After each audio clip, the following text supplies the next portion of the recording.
आधी रात का समय था। हिमालय की गोद में एक ऐसी गुफा जाग चुकी थी जहां सदियों से बंद था त्रिकाल, एक तिलिस्मी शक्ति जो भूत, वर्तमान और भविष्य तीनों को एक साथ निगल सकती है। राशा यूनिट का अलार्म बजा। सिग्नल साफ था, त्रिकाल एक्टिवेट हो गया है। किसी वैज्ञानिक, सैनिक या यंत्र की हिम्मत नहीं थी उससे भिड़ने की। बस एक नाम निकला, जितेंद्र बॉस को बुलाओ। वो आया, कंधों पर ब्लैक मिशन जैकेट, आंखों में सन्नाटा और इरादा स्टील जैसा। बिना सवाल, बस एक जवाब, लोकेशन भेजो।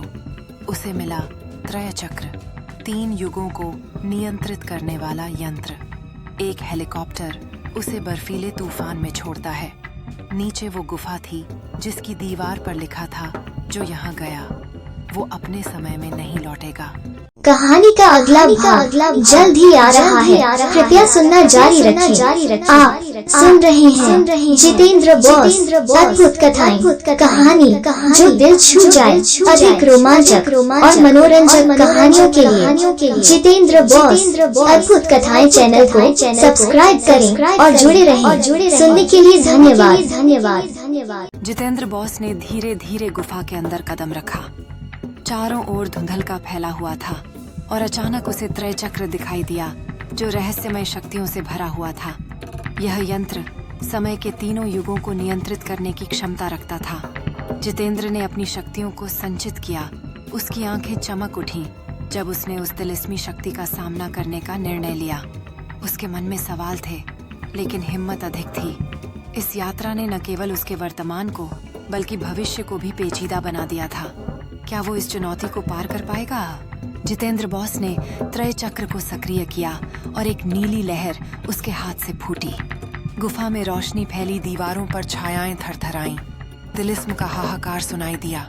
तभी अचानक एक विकराल राक्षस सामने आया, 3 चेहरों वाला, जो भूत, वर्तमान और भविष्य की संघटन था।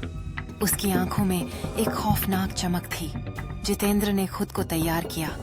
यह सिर्फ एक युद्ध नहीं था, बल्कि काल के साथ एक भिड़ंत थी।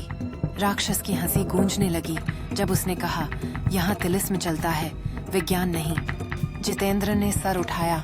वह अपनी शक्ति को पहचानने लगा और वो पल आ गया जब उसे तय करना था कि वो अपने समय की रक्षा करेगा या खुद को खो देगा। गुफा में एक भयानक टक्कर शुरू हुई।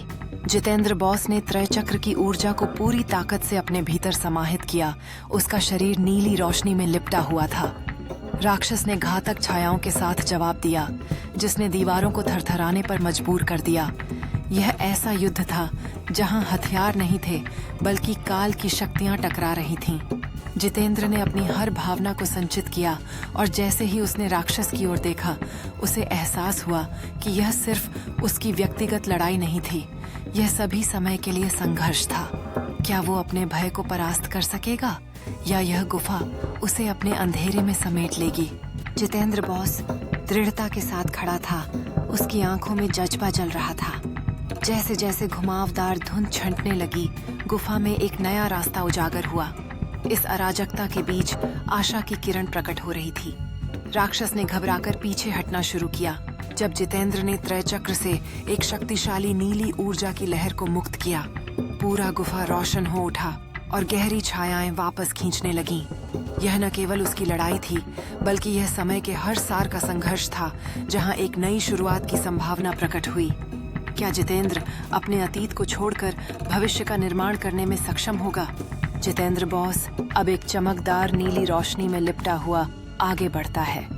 जैसे जैसे राक्षस की छायाएं गायब होती जाती हैं, उसके अतीत और भविष्य के अद्भुत दृश्य एक दूसरे में समाहित होते हुए प्रकट होते हैं। गुफा एक शानदार चमक से भर गई जब जितेंद्र ने अपनी आंतरिक शक्ति को उजागर किया। डर की जंजीरों से मुक्त होकर वह हर उस संघर्ष को पार करता है जिसने उसे कमजोर बनाया था।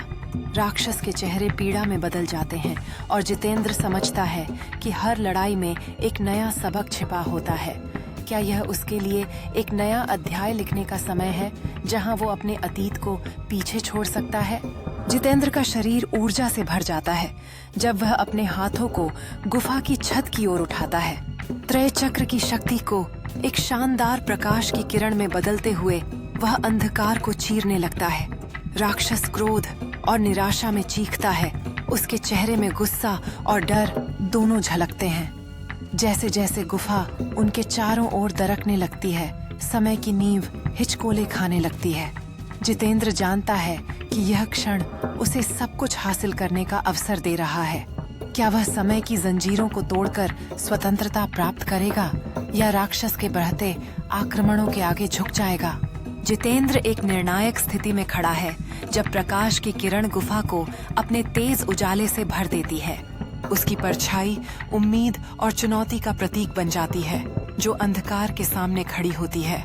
राक्षस, जो अब प्रकाश द्वारा आंशिक रूप से नष्ट हो चुका है, अपनी आकृति बनाए रखने के लिए संघर्ष करता है।